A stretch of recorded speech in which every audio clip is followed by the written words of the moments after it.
ध्यान अभ्यास के लिए कृपया अपने नेत्रों को बंद कर लीजिए। आप स्वयं सुख स्वरूप हैं, प्रत्यक्ष ग्राह्य हैं। अपने सुख का अनुभव करने के लिए इंद्रियों की आवश्यकता नहीं है। इसलिए नेत्रों को बंद रखिए।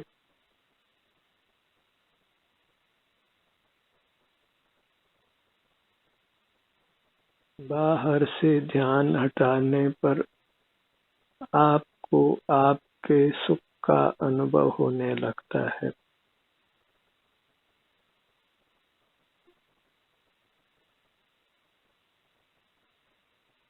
हर जीव अपने स्वरूप से पूरे ब्रह्मांड के बराबर है, लेकिन संकोच कर प्राप्त मूर्त शरीर के बराबर रहता है। इस प्रकार हमारा सुख पूरे ब्रह्मांड के बराबर विशाल है, अथाह है।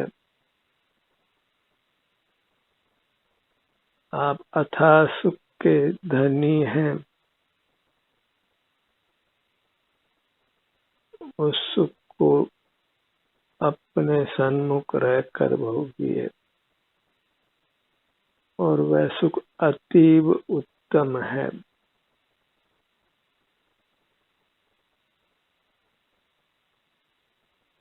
वह सुख जीव को ही उपलब्ध है, मूर्त पदार्थों को उपलब्ध नहीं है। इसलिए लोक में जीव ही उत्तम है, मूर्त पदार्थ उत्तम नहीं है।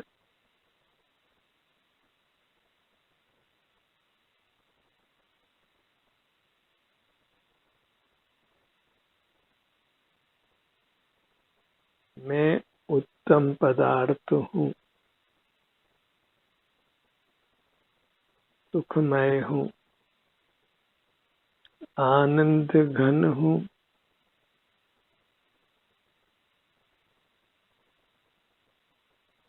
आनंद भोजी हूँ।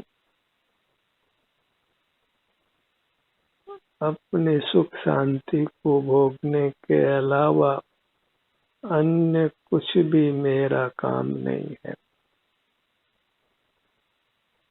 और वह सुख भी स्वमेव अनुभव में आता है। बस बाहर से दृष्टि हटाना है।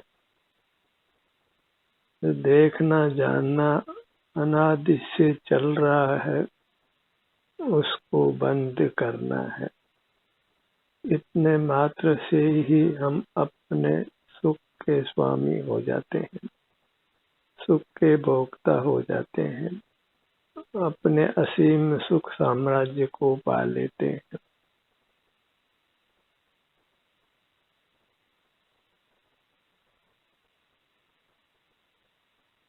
जीव से उत्तम कोई पदार्थ लोक में नहीं है। परमात्मा भी जीव ही है, उनका स्वरूप हमसे भिन्न नहीं है।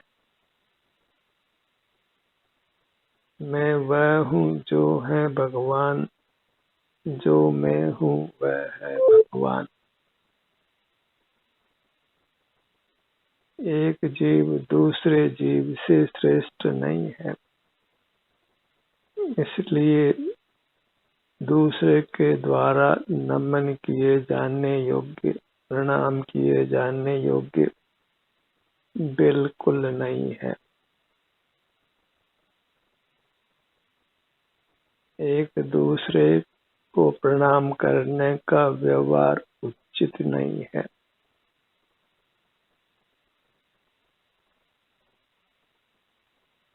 सबको अपने अपने सुख के भोग में मगन रहना योग्य है।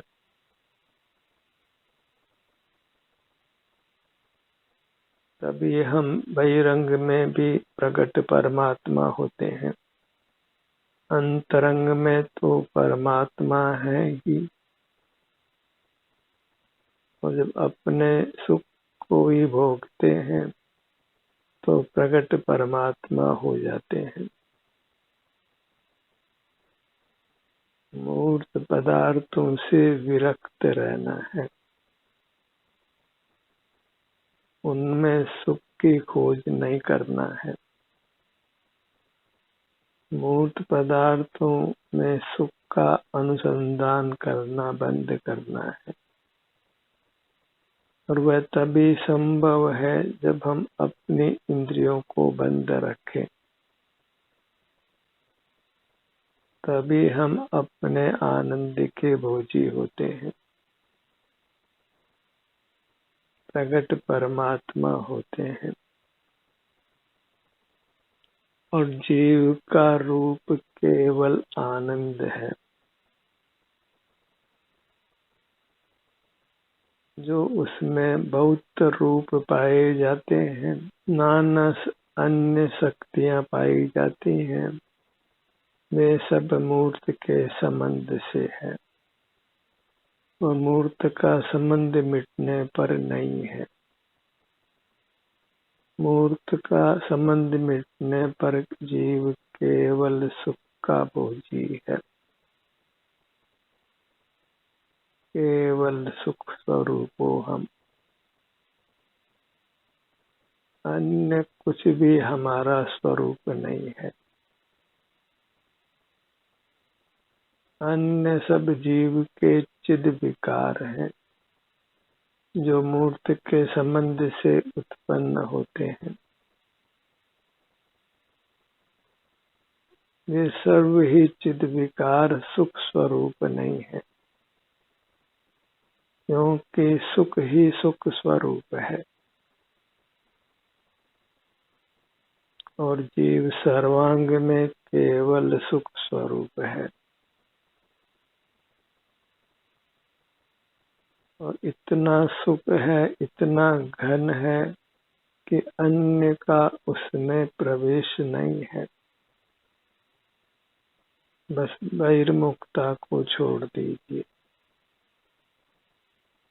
फिर आप केवल सुख ही बच जाते हैं। से सब खलास होता है, आप में नहीं रहता है। तो वही हमारा शुद्ध स्वरूप है,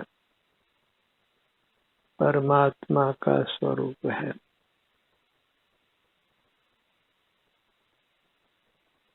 जो परमात्मा हो गए हैं, उनको भी केवल आनंद रूप ही देखिए। उनको जगत का ज्ञाता, दृष्टा, कर्ता, भोक्ता नहीं मानना है। सुख के अलावा उनमें अब कोई भी धर्म नहीं है, कोई भी चिद विकार नहीं है। उन्होंने अपने पूर्ण आनंद को प्रकट किया है, मूर्त पदार्थों से विमुख रहकर। इस मूर्त से ही जीव की संसार यात्रा होती है, और मूर्त का अवलंबन नहीं लिया जाए, मूर्त को देखा नहीं जाए, जाना नहीं जाए, तो जीव की संसार यात्रा समाप्त हो जाती है। दुख का भोग समाप्त हो जाता है, केवल सुख का ही भोग रहता है। जो मूर्त का बंधन है, उसको ही पृथक करना है, और उसका साधन बाहर से अपने ध्यान को हटाकर अपने को अपने आनंद के भोग में लगाना है। अपने से युक्त रहकर शांति भोगते हुए रहना है। यह शांति ही कर्म बंधन को नष्ट करती है, हमको कर्म के बंधन से छुड़ाती है।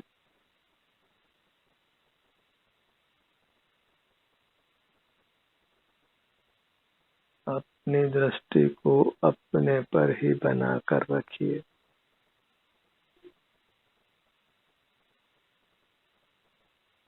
इतना सा ही सुखी होने का उपाय है। हमारा सुख अमूर्त है, इंद्रिय गोचर नहीं है।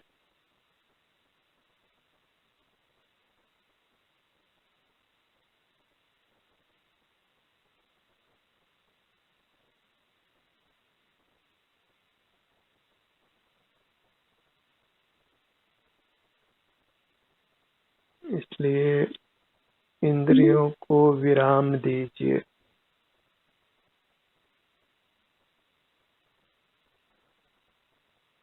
इंद्रिय ज्ञान से विरक्त होना है, क्योंकि वास्तव में वही हमारा शत्रु है।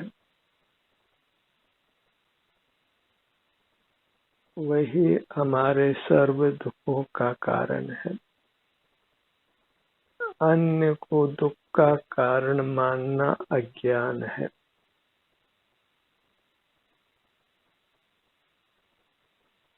हमारे दुख का कारण केवल अपनी बहिर्मुखता है। अन्य किसी को दोष नहीं देना है,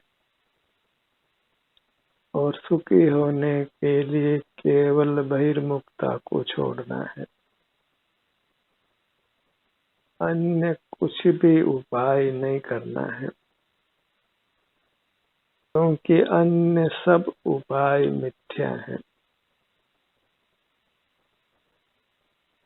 भ्रमणा है।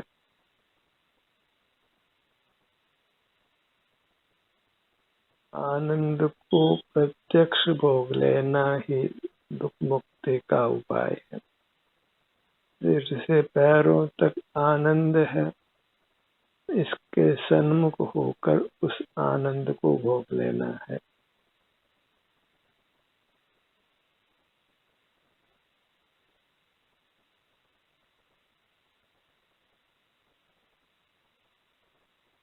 और बहिर्मुख रहकर ही हम आनंद को दुख में बदलते हैं।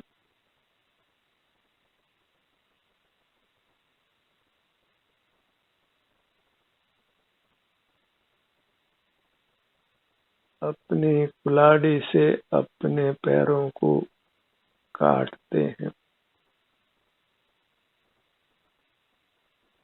अपने घर में हम स्वयं ही आग लगाते हैं।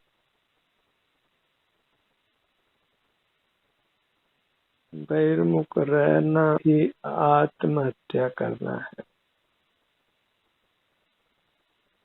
भले ही वह लोक में प्रसिद्ध नहीं हो, पर वास्तव में तो बहिर्मुखता को ही भाव मरण माना गया है। बाहर का मरण तो आयु कर्म समाप्त होने से हो, पर हम तो बहिर्मुख रहकर प्रतिपल ही मरते हैं।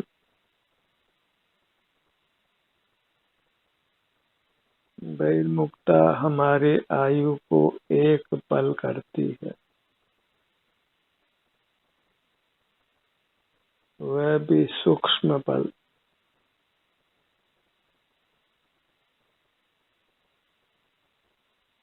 बहिर्मुख रहकर प्रति समय जीव भाव मरण करता है, अपनी हिंसा करता है, अपने धर्म का नाश करता है, अपने में ही उत्पन्न हुआ परिणाम अपना विरोधी होता है।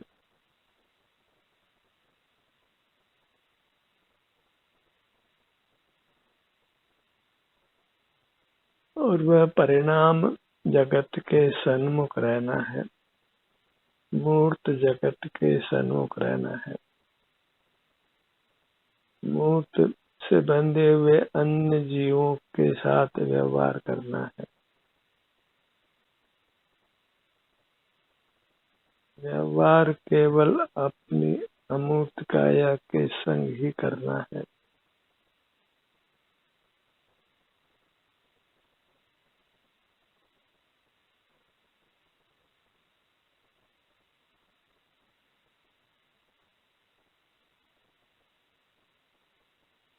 अपने हर भाग को अनुभव में लेने का प्रयत्न करिए।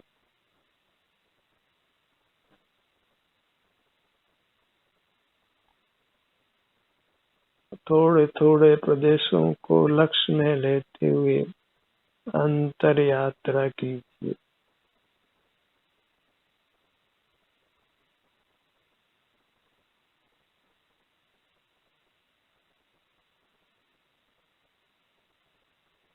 बाहर से जो हट गया वह वास्तव में ठहर गया।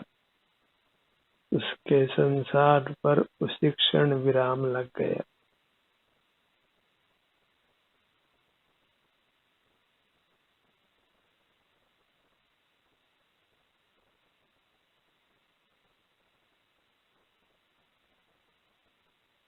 अपने ध्यान को अपने सिर के भाग पर लाइए।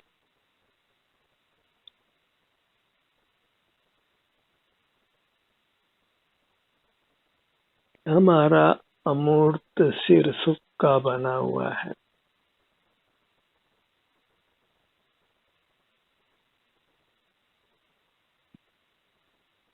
जब बाहर से ध्यान हटाते हैं तो अपना अमूर्त शरीर सुख रूप ही परिणमन करता है और हमें सुख का अनुभव कराता है।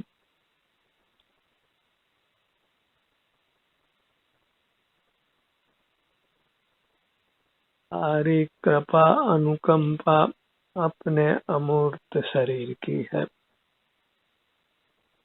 इसलिए वह ही परमात्मा के रूप में आराधना करने योग्य है।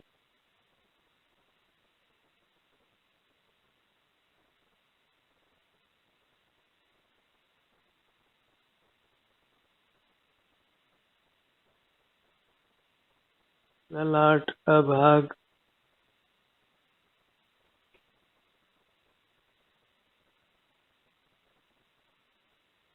भ्रू मध्य शब्द के वाच्य तक पहुंचना है।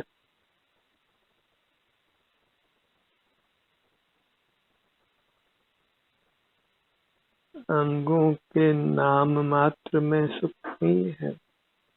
उस अंगों के नाम के वाच्य जो हमारे अमूर्त अंग हैं वे ही एकमात्र सुखदाता है।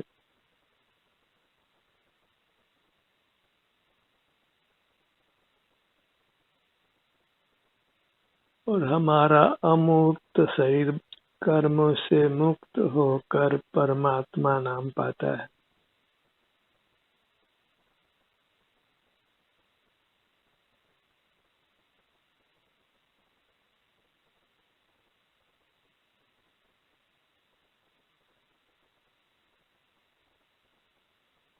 अपने ध्यान को अपने दोनों नेत्रों पर लाइए।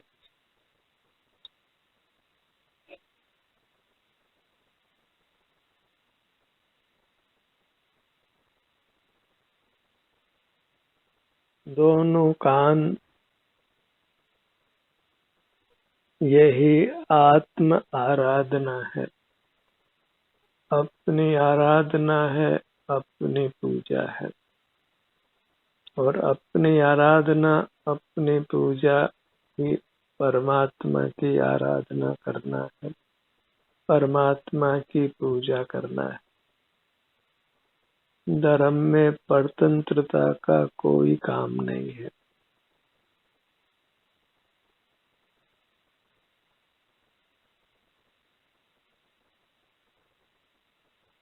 एकाकी रहना है, अपने एकत्व में रहना है। जगत से विभक्त रहना है,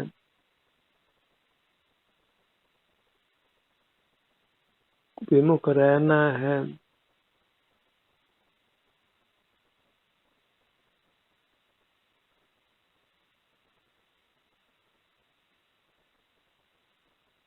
अपने ही महिमा करना, कराना और करते हुए की अनुमोदना करना।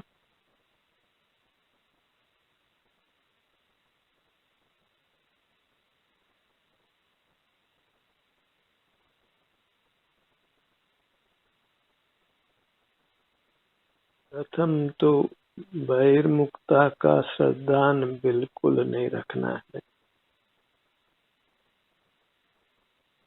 सुख के अलावा जितनी भी शक्तियां मूर्त के संबंध से प्राप्त हुई हैं, उनमें से किसी भी शक्ति का बहुमान हृदय में नहीं लाना है।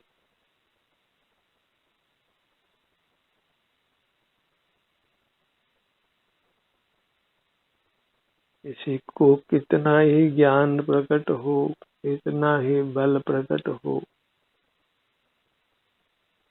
कितनी ही स्मृति हो,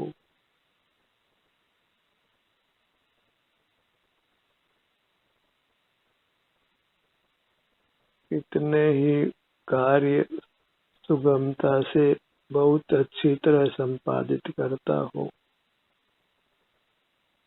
तो वे सब के सब सुख के हेतु नहीं है। उनसे पारमार्थिक सुख नहीं मिलता है, क्योंकि सुख के लिए किसी भिन्न हेतु की आवश्यकता नहीं है।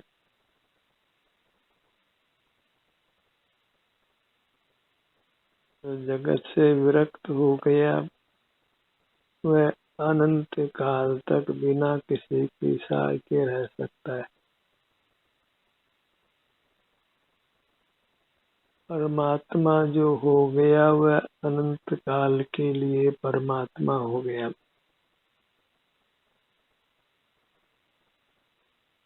फिर वह मूर्त शरीर को धारण नहीं करता है।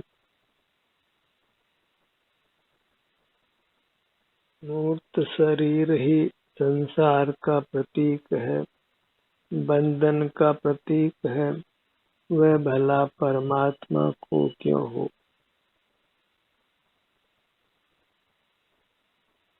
जहाँ तक मूर्त की मिलावट है, वहाँ तक वह जीव संसारी है। वहाँ तक उसको दुख होना संभवित है।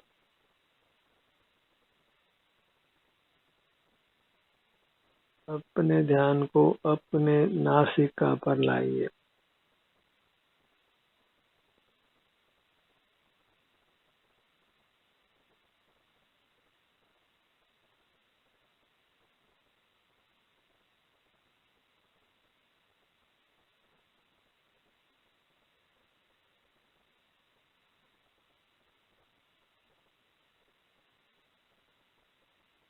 अपने विस्तार तक सिमट कर रहना है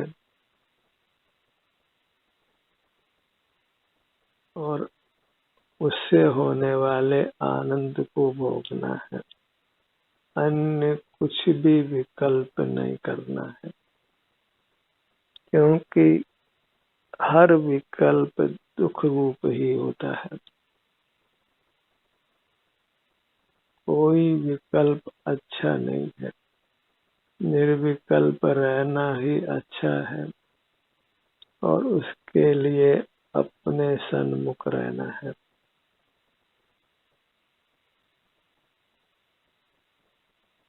अपने सुख को ही भोगते हुए रहना है।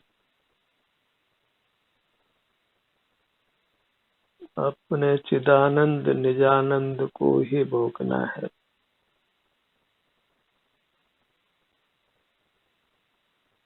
पर में कुछ भी हस्तक्षेप नहीं करना है। पर की सहायता की आवश्यकता नहीं है। जब हम अपने सन्मुख रहते हैं, अपने से विमुख रहने पर ही नाना आवश्यकताएं उत्पन्न होती हैं। किसी बाह्य वस्तु का स्वामित्व करना दुख का कारण है। स्वामित्व तो दूर रहो, किसी भी बाह्य पदार्थ का ज्ञातृत्व दुख का कारण है।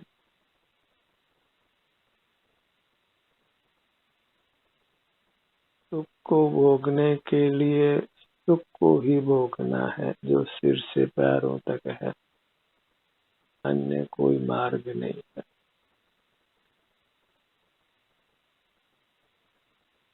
अपने ध्यान को अपने होठों के भाग पर लाइए।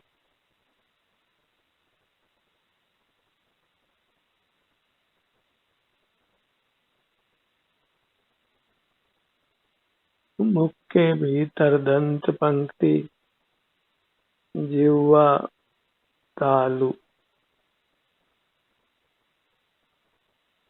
जो पूर्व में इतना विवेचन किया गया वह सब अपने सन्मुख होने के लिए किया गया है, ताकि हम अपने सन्मुख रह सकें और कुछ भी विकल्प की उत्पत्ति नहीं हो।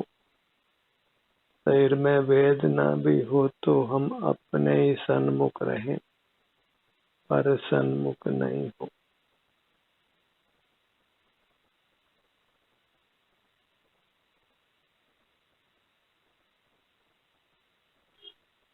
अपने ध्यान को अपने सीने के भाग पर लाइए।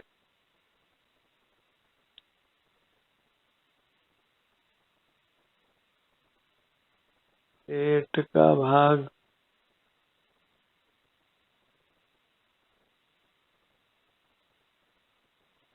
पीठ का भाग,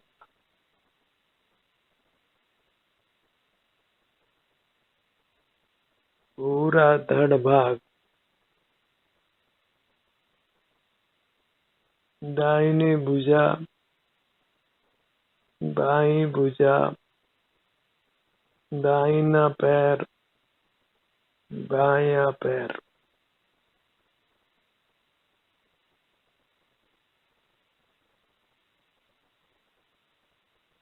पगतलियां और सिर का ऊपर का भाग।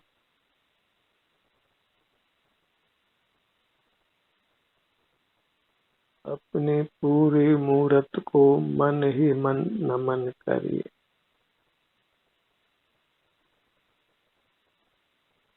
और मंत्र जपना हो तो यह मंत्र जपिए, चिदकाय देवाय नमः, चिदकाय देवाय नमः, चिदकाय देवाय नमः। ध्यान का ये सत्र यही समाप्त होता है। आपकी सहभागिता के लिए धन्यवाद।